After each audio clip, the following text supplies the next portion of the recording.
네, 안녕하십니까 여러분. 예, 저 부경대학교 시스템경영공학부의 신승준 교수라고 합니다. 오늘 선생님께서 말씀해 주셨지만 이 더운 날 여기까지 와주셔가지고 이렇게 아주 재미진 강의들도 듣고 많은 정보들도 얻어가는 그런 시간인데요. 아마 마지막 시간이니까 지금이 마지막 시간이니까 좀 더 집중을 해가지고 들으셨으면 합니다. 그래서 오늘 제가 여러분들께 소개해줄 내용은요, 스마트 시스템 그리고 기술을 경영하다입니다. 아마 말을 들어보면 이제 너무 좀 추상적이고 좀 어려울 수도 있는데, 과연 제가 여기서 제목에 어떤 스마트 그리고 시스템 그리고 기술을 경영하는 이 주제에 대해서 하나씩 좀 쉽게 좀 가르쳐 드리도록 하겠습니다. 그리고 최종적으로는 저희 그 학교에 시스템 경영공학부라는 데가 있습니다. 거기에서 어떤 공부를 하고 어떤 연구를 하고 그리고 나가서 어떤 일들을 하는지를 차근차근 설명을 드리도록 하겠습니다. 그래서 오늘 발표 자료는요, 첫 번째로 시스템입니다. 모든 사물 혹은 인간들은 시스템으로 이루어져 있습니다. 여러분 시스템이란 말을 아마 몇 번 들으셨을 것 같은데, 과연 그 시스템이 무엇인지, 그리고 이게 어떻게 작동되는지, 그리고 왜 있어야 되는지, 이런 부분들에서도 아마 궁금하실 수가 있을 것 같습니다. 그래서 시스템이 뭔지를 먼저 간단하게 쉽게 설명을 드리도록 하겠습니다. 그 다음에 우리 학과가 궁극적으로 하는 게 스마트화입니다. 어려운 얘기로 최적화라고 하는데요. 요즘 스마트폰들 많이 쓰시죠? 그래서 스마트가 뭔지는 아마 개념적으로, 추상적으로 알 겁니다. 뭔가 핸드폰, 기존의 핸드폰이 아닌 뭔가 좀 더 스마트하게, 뭔가 멋지게, 뭔가 더 잘 하는 개념으로 우리가 이제 스마트화를 말씀드릴 수 있는데, 우리 학과가 주로 이제 스마트화를 위한 연구를 많이 하고 있습니다. 세 번째로는 좀 더 여러분들이 좀 다소 난해한 부분일 수도 있는데요. 요즘 시대는 기술입니다. 예전에는 경영만 잘하면 됐는데, 이제는 기술이 경영을 선도하는, 경영을 이끄는 그런 시대로 도래하고 있고 진입하고 있습니다. 그래서 과연 기술 경영이란 말이 무엇인지를 간단하게 설명을 드리도록 하겠습니다. 그리고 마지막으로 저희 학부 좀 소개 좀 하겠습니다. 그래서 나중에 여러분들 볼 수 있는 기회가 됐으면 하는 바람입니다. 네, 첫 번째, 모든 것은 시스템이다. 네, 동영상을 하나 보여드릴게요. 아마 여러분 트와이스 다 아시죠? 예, 그냥 편하게 릴렉스한 마음으로 동영상을 봐주시길 바랍니다.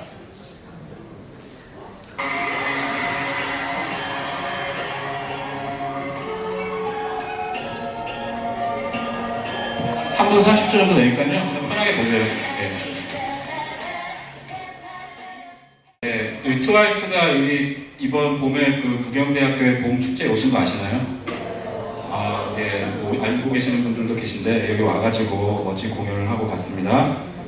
편하게 보셨을 거라 생각을 하는데요. 제가 왜 이 강의에 이런 트와이스의 그 뮤직비디오, 어떤 영상을 왜 보여드렸냐 하면요, 크게 세 가지 이유가 있습니다. 첫 번째로는 여태까지 앞서 그 교수님께서도 되게 좋은 강의를 해주셨는데 말 그대로 그냥 이번에 좀 쉬고 넘어가자는 의미고요. 두 번째로 제목이 치열업이죠. 여러분들 힘내시라고. 그래서 이제 두 번째의 이유가 되겠고, 세 번째는 여기에 시스템이 있고 여기에 스마트화가 있고, 그래서 오늘 제가 말하고 싶은 주제가 여기 다 담겨 있습니다. 왜 이런 걸 했냐면요, 자, 이 트와이스 같은 경우는 이제 걸그룹이죠. 어떤 걸그룹의 특징이 뭐죠? 이쁘고 노래도 잘하고, 또 칼군무가 유명하죠. 이 칼군무가 어떻게 이루어질까요, 여러분들? 그렇죠. 꾸준한 연습을 통해서 누군가가 이렇게 해서 이렇게 만들어라 동작을 지시를 해주죠. 그럼 그거대로 훈련을 해가지고 연습을 해가지고 아주 멋진 공연을 합니다. 또 하나의 그 걸그룹의 특징이 요즘은 다 분업화되어 있죠. 어떤 사람은 랩만 꾸준히 하고, 어떤 사람은 이제 메인 보컬은 메인하고, 춤은 되게 잘 추는 친구들도 있고, 이렇죠. 그렇게 각자의 개성들을 잘 살려서 분업화를 시켜서 그거를 과연 이 전체적인 이 트와이스라는 걸그룹을 어떻게 최적화를 시키느냐, 어떻게 멋진 칼군무를 만들어내느냐, 그게 바로 우리 학부에서 하는 일이고, 그리고 오늘 제가 말씀드린 그런 강의의 전체적인 주제가 되겠습니다. 이제 이해되시나요? 네, 그럼 저 오늘 강의 끝내겠습니다. 근데 시간을 좀 지켜야 돼가지고 죄송합니다. 좀 더 하겠습니다. 죄송합니다. 그냥 편하게 들으세요. 그래서 이제 시스템을 먼저 설명을 드리도록 하겠습니다. 우리 아까도 말씀드렸지만 모든 사물들은 다 시스템이라고 정의를 할 수가 있습니다. 모든 사물들, 여기 보이시죠? 뭐 어떤 컴퓨터라든지 휴대폰, 자동차, 스마트워치, 냉장고 등등 모든 것들이 시스템입니다. 심지어는 우리 인간도 시스템입니다. 그렇죠? 뭔가 그 오장육부가 있고 피부가 있고 어떤 그 오감이 있어가지고 우리가 뭔가 느끼고 그래서 뭔가 머리에서 처리를 하고 그걸 행동을 하게 됩니다. 이것도 하나의 시스템입니다. 우리 인간도. 그렇죠? 자, 과연 이런 사물하고 인간만 시스템이냐? 그게 아닙니다. 되게 많습니다. 모든 게 다 시스템이죠. 기계와 설비, 자 이런 거 공장들, 자동차 만드는 공장들, 그리고 그 셀을 깎아가지고 우리가 원하는 부품을 만드는 그런 공장 기계들, 그리고 물류 시스템. 여러분 택배 아시죠? 택배도 하나의 택배 시스템이라고 합니다. 그리고 이거 항만 시스템. 부산이 유명하게 항만이죠. 항구 도시죠. 이런 항만 시스템. 그리고 이제 공항 시스템. 그리고 우리가 뭐 이제 뭐 이마트 트레이더스라든지 뭐 메가마트 이런 데 다양한 그런 마트들이 있죠. 이런 것도 하나의 큰 시스템입니다. 그래서 즉 기계와 설비들도 시스템으로 말할 수 있다라는 얘기가 되겠고요. 자, 우리가 요즘 많이 쓰는 게 이제 컴퓨터죠. 컴퓨터도 모든 게 다 시스템으로 구성되어 있습니다. 어떤 네트워크를 비롯해가지고 여러분들 이걸 제일 잘 아실 것 같아요. POS 시스템이라고 하긴 하는데 어쨌든 뭐 물건 사가지고 편의점에서 물건 사가지고 여러분들 뭐 바코드 찍어가지고 돈 계산하고 그러죠. 이런 것도 하나의 시스템입니다. 그리고 뭐 윈도우 10 이런 거 다 시스템이고 키오스크 우리 영화 극장 같은 데 가면 키 이거 눌러가지고 영화 티켓팅 하죠. 이런 것들도 하나의 시스템이고 그리고 더 나아가서 어떤 기업에서 쓰거나 혹은 분석을 위해서 쓰는 다양한 시스템들도 존재합니다. 이런 것들도 하나의 시스템입니다. 이제는 시스템이 여태까지 말씀드린 거는 뭔가 눈에 보이고 정형화되고 기계적이고 뭔가 물리적이고 이런 게 이제 시스템이라고 이제 설명을 드렸는데요. 이제 더 나아가서 하나의 서비스도 이제 시스템입니다. 자, 맥도날드. 우리가 그냥 말 그대로 햄버거를 사 먹어요, 여기서. 이게 무슨 시스템이냐라고 하는데 과연 이렇게 햄버거를 어떻게 잘 팔고 여러분들에게 얼마나 빠른 시간 내에 고품질의 그리고 맛있는 햄버거를 제공하느냐 이런 것들을 어떻게 개선을 할 수 있느냐 하는 것도 하나의 서비스입니다. 그렇죠? 이것도 서비스 시스템이라고 합니다. 또 이제 버스, 여러분들 쉽게 누구나 타고 있는 버스 이런 것들도 하나의 시스템이고 그리고 어떤 심지어는 이런 스포츠, 프로야구도 시스템입니다. 참고로 제가 이제 두산 팬이어가지고 이제 롯데입니다 여기. 예. 어쨌든 간에 이런 하나의 그런 스포츠도 시스템이고요.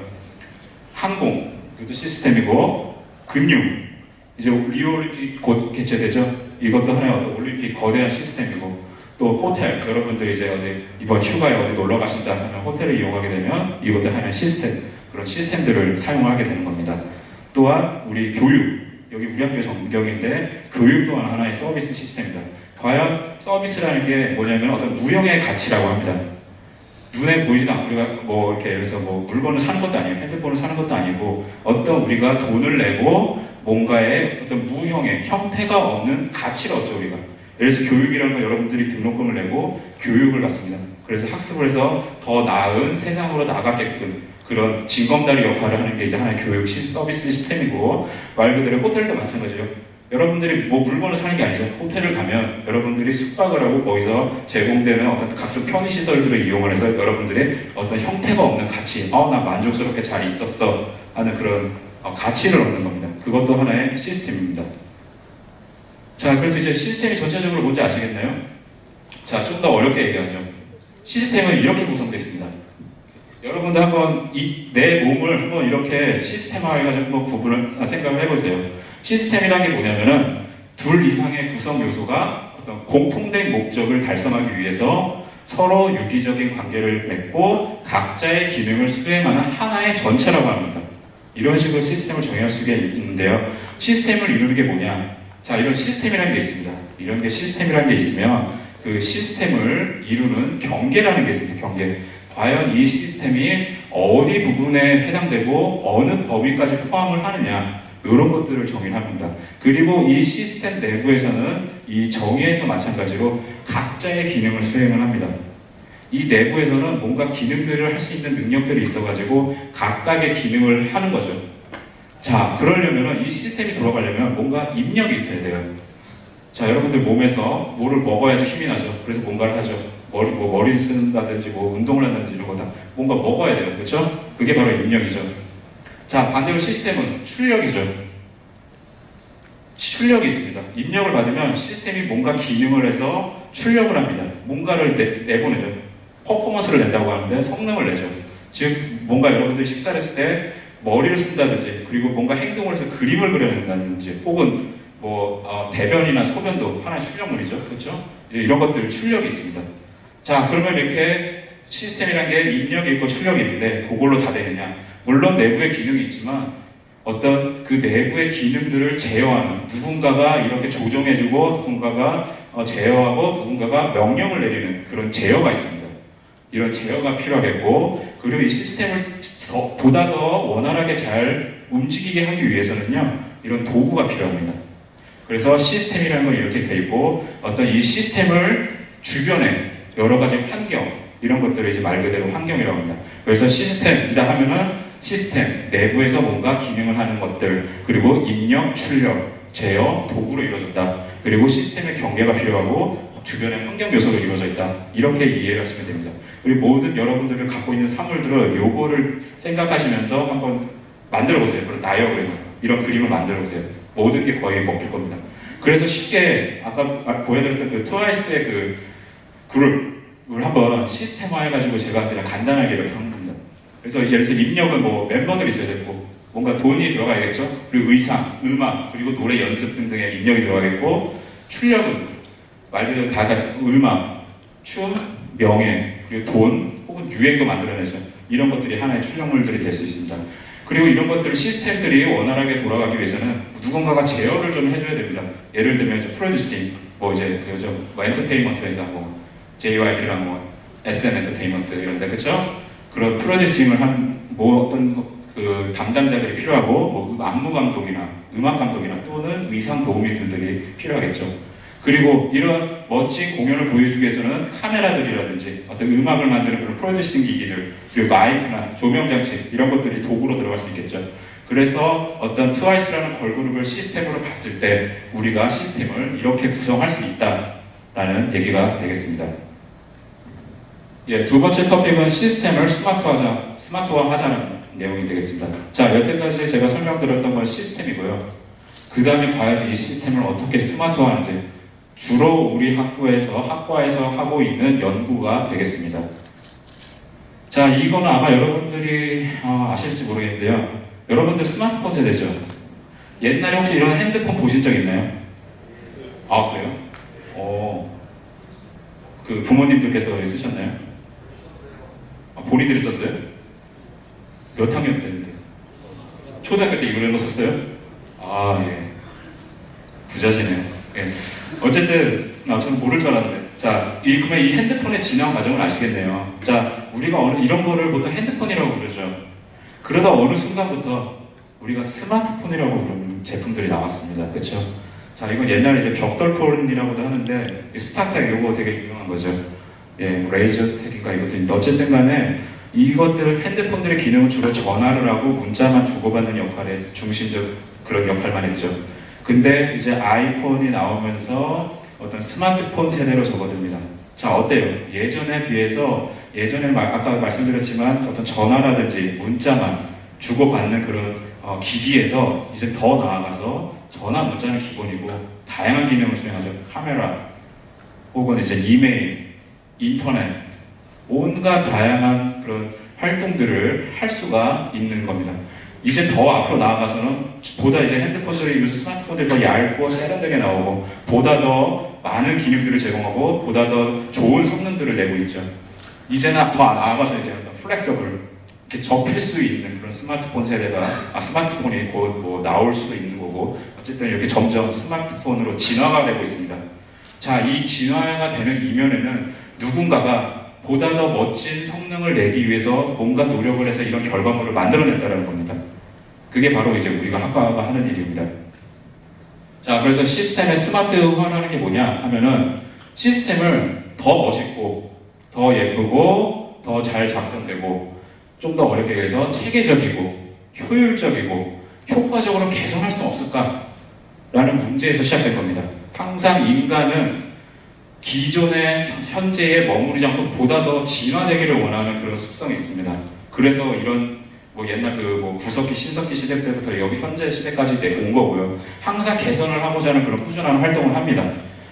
그런 문제, 그런 궁금점, 그런 아이디어에서 우리가 해야 될 그런 스마트화, 그거를 보다 더 체계적이고 보다 학문적으로 발전시킨 게 바로 시스템 경영공학부가 되겠습니다. 그래서 이제 이런 것들을 할 수 있다는 얘기죠, 요즘은. 어떻게? 요즘 세상은 도구로서의 정보통신기술융합과 지능으로서의 시스템 최적화를 통해서라고 말씀을 드릴 수가 있습니다. 도구는 말 그대로 도구예요. 정보통신기술 해서 요즘 이슈가 되고 요즘 각광받고 있는 그런 정보통신기술들을 잘 그런 시스템에 접목을 하고 그것도 도구도 중요하지만 결국은 사람은 머리죠. 결국 지능은 시스템 최적화에서 나옵니다. 이게 바로 우리가 하고 있는 분야고, 그래서 이런 어떤 지능적인 측면의 시스템 최적화 그리고 도구로서의 어떤 정보통신 기술을 활용을 해서 이 시스템에 접목을 해가지고 스마트 시스템을 만드는 것이 되겠습니다. 그래서 지금부터는 그 도구, 정보통신 기술에 대해서 간단하게 설명을 드리고, 그리고 또 지능, 시스템 최적화에 대해서 좀 더 간단하게 설명을 드리도록 하겠습니다. 자, 정보통신 기술. 이 정보통신 기술은 아까도 말씀드렸지만 도구로서의 역할을 하지만 사실 여러분들이 이런 세대에 이제 살고 있어요. 사물 인터넷이라는 말 혹시 들어보셨나요? 여러분들이 이미 사물 인터넷을 쓰고 있습니다. 스마트폰도 하나의 사물 인터넷이에요. 자, 사물 인터넷이라는 게 뭐냐? 사람, 사물, 공간, 데이터 등 모든 것이 인터넷으로 연결돼가지고 정보가 생성, 수집, 공유, 활용되는 초연결 인터넷이다 라고 우리나라 정부에서 정의를 하고 있습니다. 자, 이런 거 아시죠? 그 손목에 차는 거, 그 스마트워치 같은 거, 그리고 이거 이제 선풍기인데 그 온도라든지 습도를 그 정보를 읽어가지고요, 이 선풍기가 현장에서 자기 그 어떤 그 온도에 따라서 자기가 그 습도를 제어를 합니다. 예를 들어서 온도가 만약에 낮다 그러면은 선풍기를 천천히 틀겠죠. 근데 만약에 누군가가 들어오고 방의 온도가 높다면 이 선풍기 그 팬이 굉장히 빨리 돌아갑니다. 그런 식으로 제어를 하는 거고, 또 아마 자율주행차라든지 냉장고, 요즘 냉장고에 컴퓨터가 다 들어가 있습니다. 그래서 냉장고에 어떤 물건들이 있고 어떻게 지금 상하고 부패되고 있는 건 없는지, 혹은 물건이 떨어져가지고 우리가 주문이 필요한 건 없는지, 이런 것들을 다 판별할 수가 있게끔 그런 기술이 개발되고 있습니다. 자, 이제 다음은 빅데이터입니다. 이런 시대에 여러분들이 살고 있습니다. 그리고 이것들을 우리가 잘 활용을 해야 된답니다. 빅데이터라는 건 뭐냐면, 왜 이런 문제가 나왔냐면요, 요즘 웬만한 사람들 스마트폰 다 갖고 있습니다. 여러분들도 다 갖고 계시죠? 거기서 여러분들 카톡, 페이스북, 인스타그램, 트위터 많이 하시죠? 그게 어마어마한 정보입니다. 그리고 그런 정보를 생성하는 기기들이 기하급수적으로 팽창을 하고 있습니다. 그거와 맞물려서 여러분들이 생성하고 있는, 우리 인류가 생성하고 있는 데이터 양이 이렇게 지금 기하급수적으로 팽창을 하고 있습니다. 쉽게 얘기해서 최근 2년간에 발생된 데이터량, 즉 이 두 그래프를 한번 이렇게 합쳐서 올려보세요. 최근 2년간의 데이터량이요, 그 2년 전부터 선사시대 이외로 생성된 데이터량에 비해서 더 많습니다. 그만큼 데이터량이 폭발적으로 기하급수적으로 증가하고 있는 겁니다. 그리고 데이터의 형태들도 굉장히 다양해지고 있어요. 옛날에는 말 그대로 그냥 간단한 어떤 표 형태의 데이터로만 이루어져 있었는데요. 이제 그게 아니라 여러분들 많이 하시죠. 동영상 같은 거 올리시고, 음악 올리고, 메시지, 소셜미디어, 위치 정보, 게시물, 온갖 다양한 형태의 데이터들이 있어요.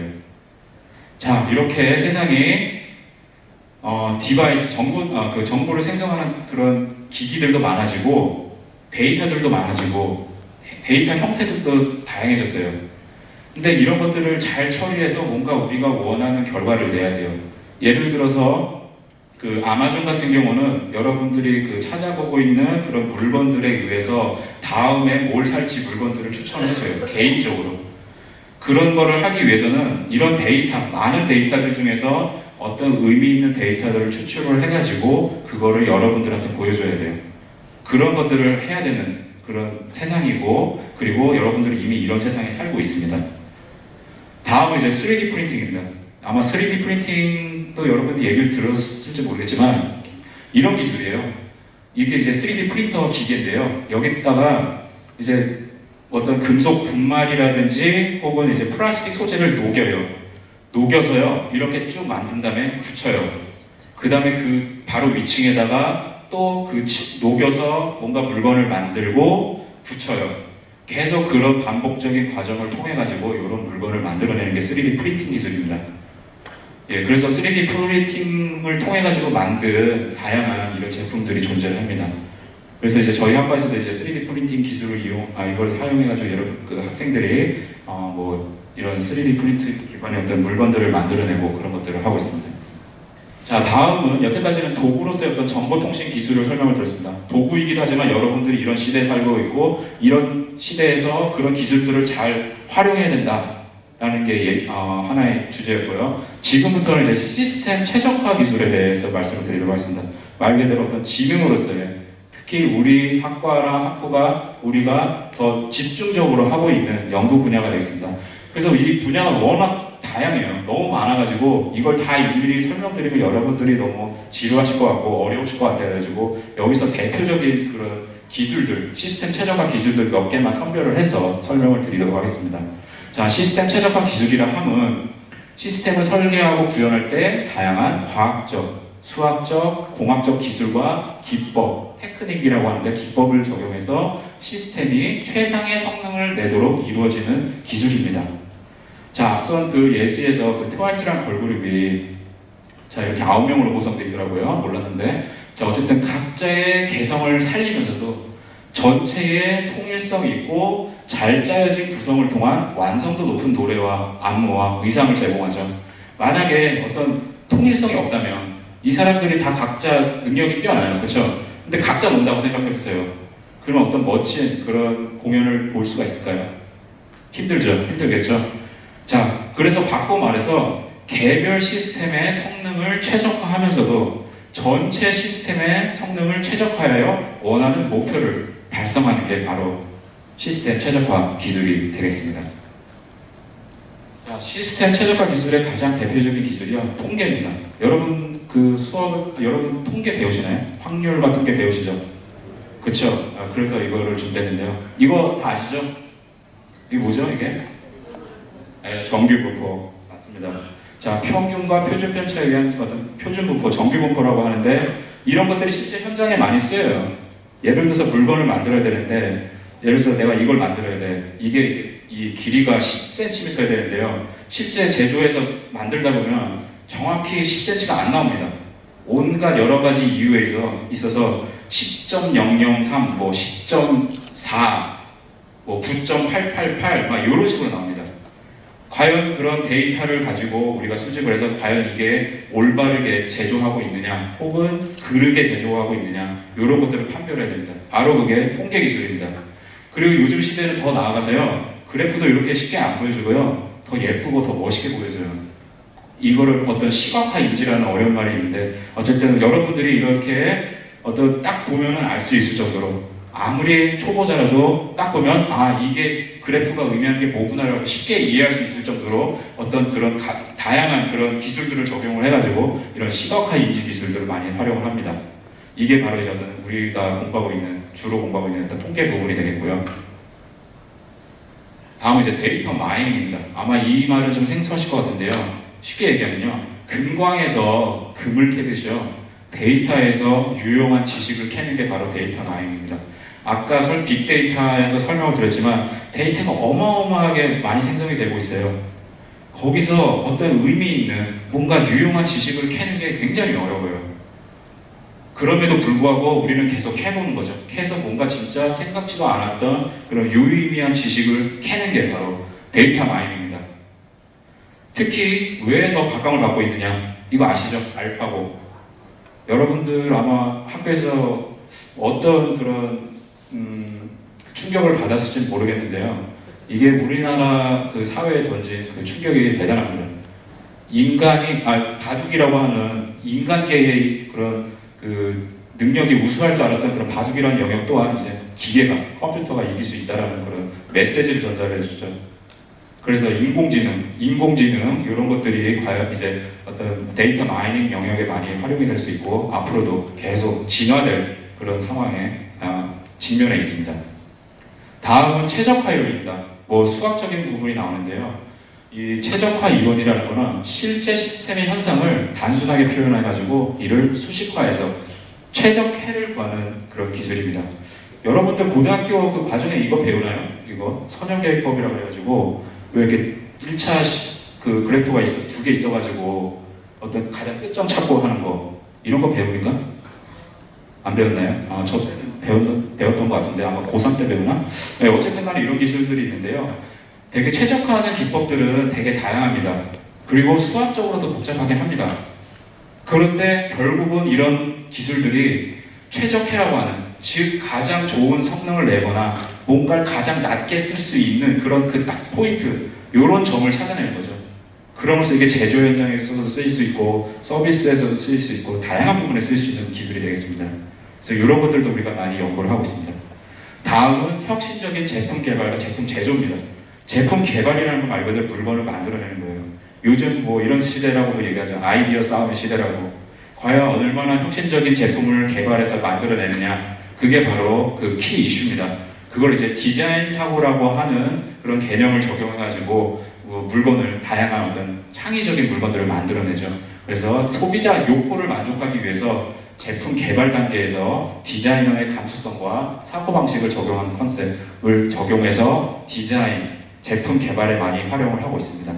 이런 부분도 우리 학과에서 공부를 하고 있는 부분이 되겠고요. 또 하나는 이제 제조 부분입니다. 설계하는 건 좋아요. 근데 그걸 또 잘 만들어야겠죠. 그것도 얼마나 어떻게 잘 만드느냐가 큰 이슈입니다.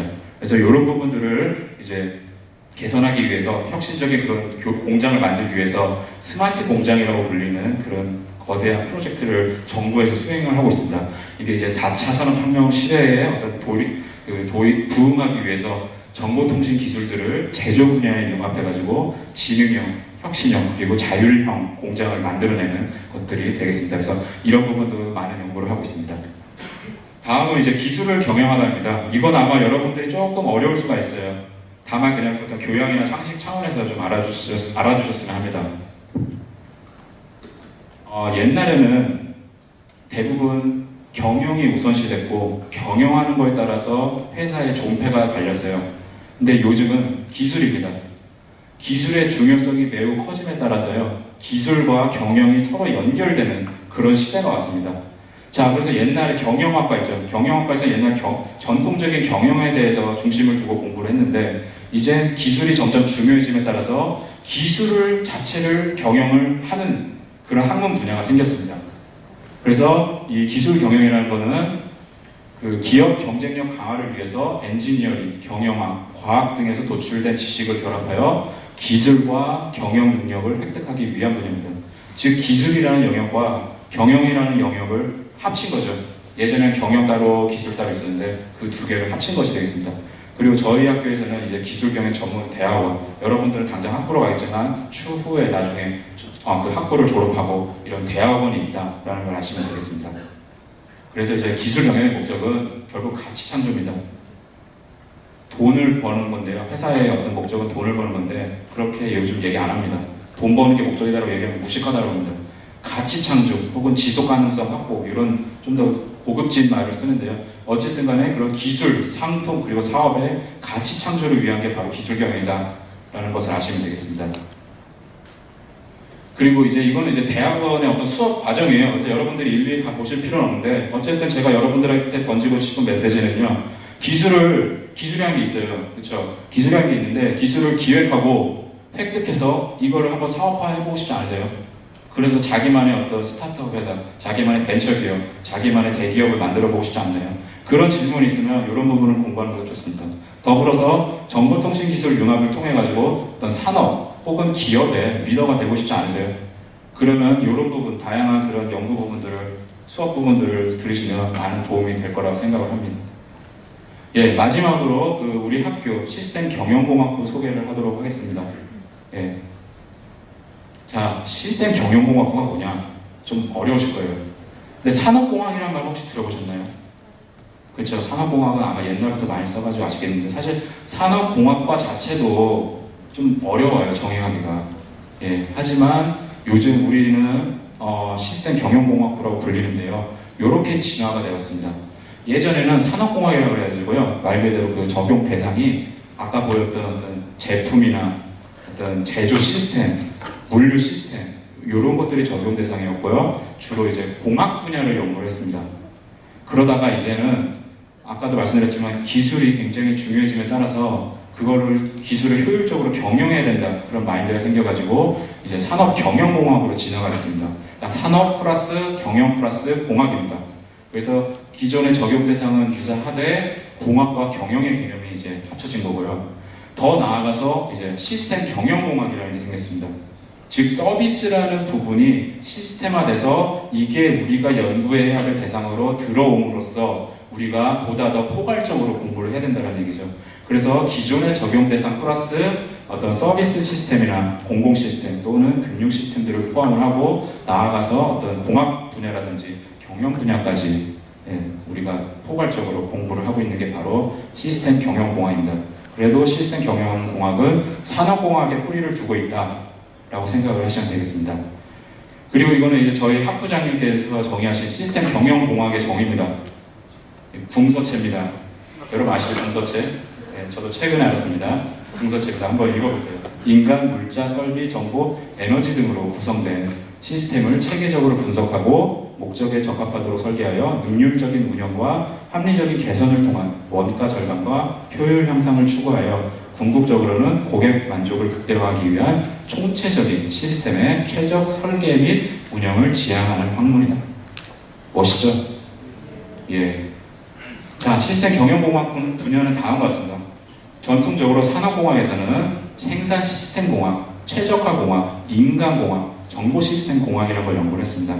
생산 시스템은 말 그대로 제조를 어떻게 잘 할 것이냐, 어떻게 물건을 잘 만들어낼 것이냐 그런 게 있었고, 최적화 공학은 아까 최적화 기술 설명드렸죠. 그런 것들. 그리고 인간 공학은 우리가 인간이 작업을 해요. 작업을 하는데 어떻게 인간이 덜 힘들고 효율적으로 작업할 수 있는지에 대한 거를 이제 공학적으로 연구하는 분야가 되겠습니다. 그리고 정보 시스템이라는 건 말 그대로 컴퓨터 시스템이죠. 이거를 이제 공부하는 학문 분야가 되겠습니다. 이게 이제 전통적인 산업공학의 부분이었다면요, 이제 최근에는 시스템 경영공학에서는 금융공학, 기술경영, 마케팅, 공급망 경영, 인사조직론 등 다양한 그런 경영과 기술을 접목하는 그런 학문 분야로도 지금 확대, 팽창하고 있습니다. 그래서 이제 적용 예시로는 예를 들어서 뭐 생산 시스템이 혁신할 수 있다. 그래서 어떤 제조 시스템, 공장을 만든다고 했을 때 과연 공장을 어떻게 잘 만들 것이냐, 어떻게 잘 설계를 하고, 어떻게 공장을 잘 계획하고, 그걸 어떻게 잘 움직이게 하고, 잘 움직이고 있는지 분석을 해서 더 나아갈 부분은 없는지, 최적화할 부분은 없는지, 이런 것들을 하게 되는 부분이 되겠습니다. 또 하나는 이제 뭐 어떤 최적화 기술을 이용해가지고요, 내비게이션의 최단거리, 최단시간을 뭐 하는 그런 경로 설정 있죠. 그런 것들도 합니다. 여러분들도 다 스마트폰에 이제 내비게이션 이런 시스템들이 다 있는데, 이런 각종 다양한 최적화 알고리즘을 통해 가지고요, 어떤 최단 거리를 찾는다든지 또는 최소 시간을 찾는다든지, 그렇게 경로 탐색 알고리즘이라고 합니다. 그런 경로 탐색 알고리즘을 통해 가지고 여러분들이 어떻게 잘 목적지에 갈 수 있는지 그런 부분들을 연구하고 있습니다. 또 하나는 이제 놀이동산 운영 전략입니다. 자, 여러분들 놀이동산 가는데 줄 서 있으면 좀 짜증나죠? 놀려고 하는데 줄 이렇게 서 있으면 짜증나죠? 이런 부분도 우리가 연구를 합니다.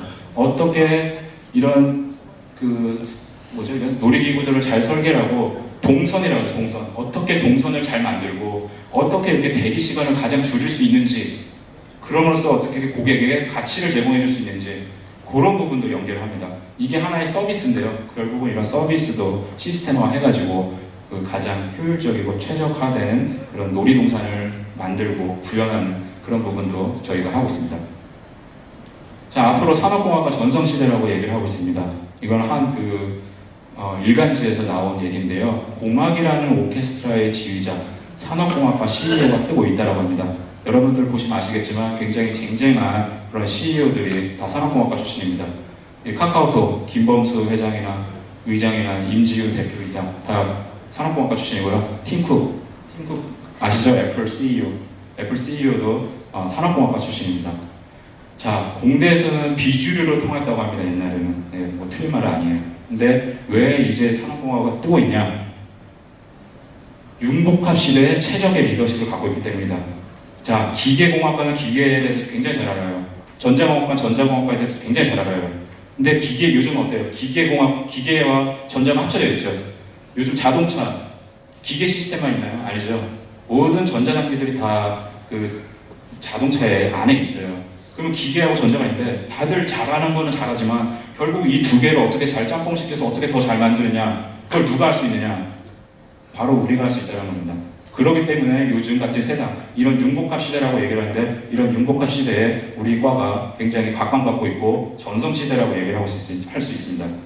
또한 뭐 아까도 다른 교수님도 설명했지만 취업률도 뭐 다른 학과에 비해서는 꽤 높은 편입니다. 자, 이건 이제 선배의 인터뷰인데 한번 보시죠. ICT 특성화 사업을 통해 다양한 활동에 있어 지원을 받을 기회도 많고, IT 관련 어플리케이션이나 아이디어 공모전으로 스펙을 쌓을 수 있는 벤처 동아리부터 축구 동아리, 등산 동아리 등 즐거운 학과 생활을 즐길 수 있습니다.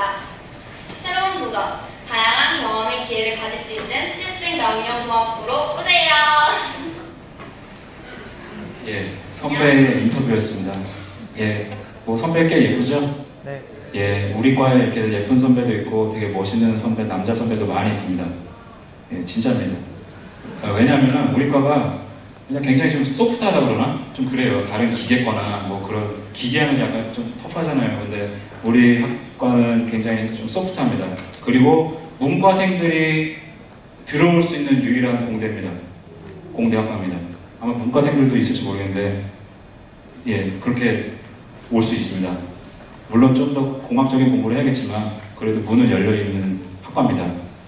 예, 이런 소프트 파워, 요즘 소프트 파워라고 하는데 이런 소프트 파워를 키우시고 싶으면 저희 과로 오시면 그 앞으로 진로를 찾아 나가는데 많은 도움이 될 거라 생각을 하고 있습니다.